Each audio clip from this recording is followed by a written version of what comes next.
Number 5, the possibility of God's existence.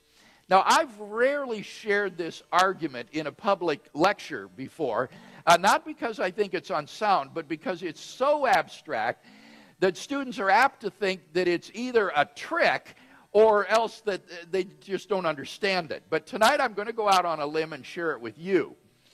Now, in order to understand this argument, you first need to understand what philosophers mean by possible worlds. A possible world is just a way the world might have been. It's a complete description of reality. So a possible world is not a planet or a universe or any kind of concrete object. It's just a world description. The actual world is the description that is true. Other possible worlds are descriptions that might have been true, but are not in fact true. To say that something exists in some possible world is to say that there is some description of reality which includes that entity. To say that something exists in every possible world is to say that no matter which description is true, the entity will be included in that description. So, for example, unicorns do not in fact exist, but there is some possible world in which unicorns exist. On the other hand, many mathematicians think that numbers exist in every possible world. They exist necessarily.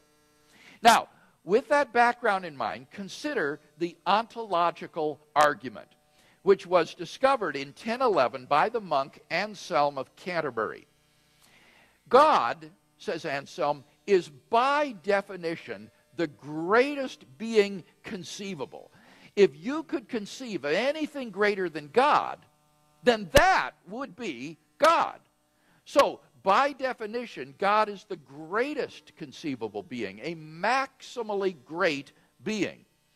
So, what would such a being be like?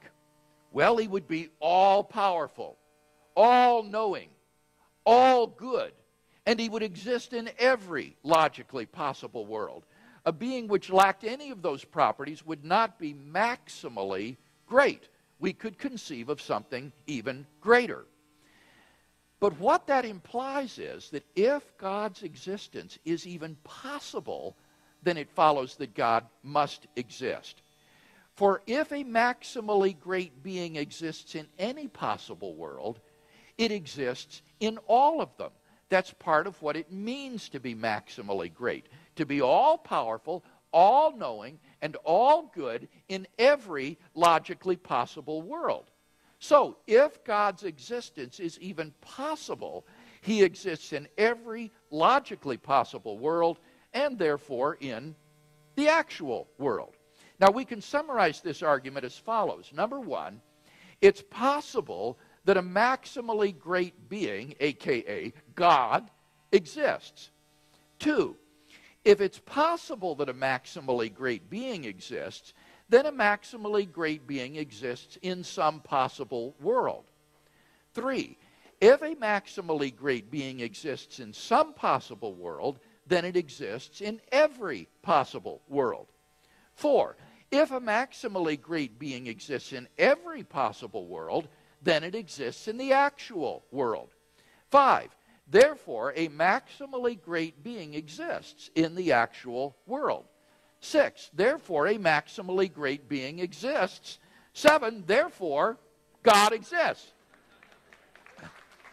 Now, it might surprise you to learn that steps 2 through 7 of this argument are relatively uncontroversial. Most philosophers agree that if God's existence is even possible, then he must exist. So the whole question is premise 1. Is God's existence possible? Well, what do you think?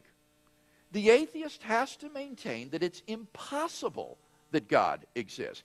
He has to say that the concept of God is logically incoherent, like the idea of a married bachelor or a round square.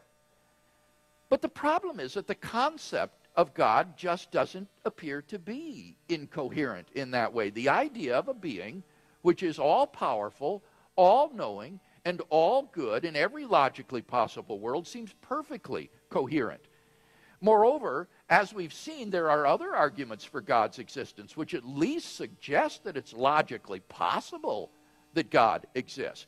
So, I'll simply leave it to you tonight. Do you think that it's possible that God exists?